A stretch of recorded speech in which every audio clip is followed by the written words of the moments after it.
Montitxelvo ha viatjat per unes hores 50 anys enrere per rememorar la tradicional escaldat de la pansa. Una tècnica molt comú a la Vall d'Albaida que durant un llarg període de temps fou la base principal de l'economia de la comarca.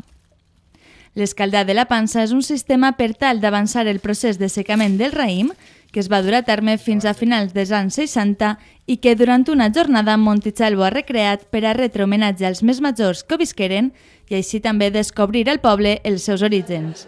Això és el raïm de Moscatell, sempre ha de ser raïm de Moscatell, és el raïm que millor va, i el raïm si el deixem assecar al sol, l'assecat durarà un mes.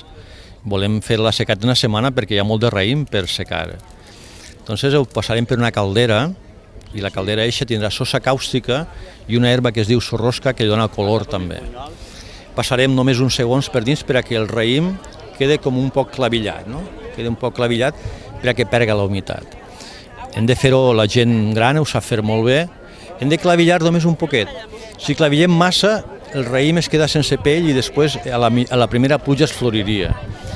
Si no ho escaldem gens, que no tallem, no s'asseca perquè no trau la humitat.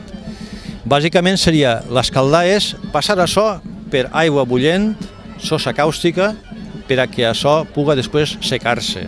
A les 6 es començava a escaldar, però una hora o hora i mitja antes anaven a encendre el foc perquè quan anara la gent de la família, direm, ma mare, les meves germanes, mon pare, entonces mon pare s'alçava potser a les 4, li botava foc i quan anàvem a les 6 la caldera estava a punt de bullir per començar-la a escaldar. Simulant aquests temps, a primera hora del matí ja es veia fum del calder, on minuts després s'afegiria la sosa per clavillar el raïm, juntament amb les anomenades herbes panseres. Acte seguit es passava pel calder la caça amb el raïm durant uns segons i es col·locava una taula de canyís. Arribat a este punt, les dones de la família eren les encarregades de continuar la tasca. La iaia, les mares, la germana, sense guants. Sense guants. Bé, n'hi ha guants, però sense guants vull dir abans. Ara hi ha guants. Sense guants agafaven les canyetes, Les forquetes, ja estan ahí. en la forqueta anaven aportant-se el raïm i escampant-lo. I aquest raïm el poses al sol i es sequen els grans de damunt i els de baix no sequen i els del mig tampoc. Elles deschingloten, agarren, uno sí i uno no, deschingloten, deixen ahí, deschingloten i deixen més o menys així, Una vegada el canyís estava ple, es col·locaven pilons o daus de manera estratègica per tal de que quan fera mal oratge poguera protegir-se la pansa de l'humitat dins del riurau, posant un canyís damunt de l'altre i que la pansa no es xafara pel pes de la taula superior. Les dones normalment escampaven pels canyissos i dos homes forts escampaven els canyissos que pesaven 40-50 quilos per tot el sequer, per tota l'era, perquè secara. Com es feia a finals de setembre, a finals d'agost i setembre, n'hi havia pluges i quan començava a tronar l'havien d'entrar dins, en seguida dins del riurau. L'única funció del riurau és evitar que es banyi la pansa. Si es banya la pansa, has perdut la collita. Una vegada la pansa al sol o protegida al riurau, sols quedava esperar que es secara.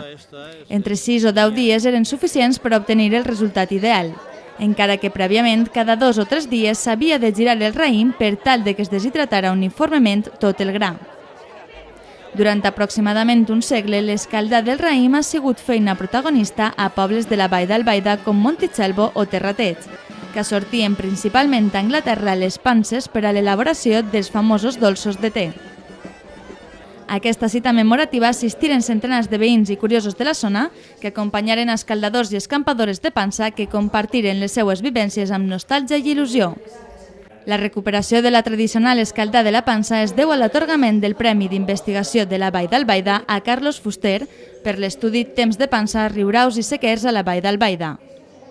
El jove historiador, professor i tècnic en patrimoni cultural dedica la seva investigació a aquestes estructures que durant tants anys han protegit la producció de panses. Jo vaig rebre de l'IEVA, de l'Institut d'Estudis de la Vall d'Albaida, em van concedir en desembre de l'any passat el Premi d'Investigació de la Vall d'Albaida i en un projecte que és justament inventariar així els riurols que queden en la vall d'Albaida, sobretot pues, Benicolet, Llutxent, Terratés, Montitxelvo, en Aielo queda algú també, i és inventariar per tal de fer un estudi dels que queden, de veure la tipologia constructiva, de quines materials estaven fets, de quina època són, i sobretot la idea que tenim és per a nivell de conservació patrimonial, de com és un patrimoni que és valencià, que és només que es faci en les comarques centrals, i la idea és de protegir-los una miqueta per tal de que no s'enfonsen i de que la gent pugui conèixer pues, la cultura de la pansa que va donar tants diners a la gent de la vall. El seu assaig sobre els riuraus ha permès recuperar la cultura de la pansa a Montitxelvo i també a altres localitats, on s'ha dut a terme jornades com aquesta de recreació de l'escaldat del raïm o inclús s'han organitzat exposicions per als més interessats en conèixer la cultura i tradicions de les nostres comarques.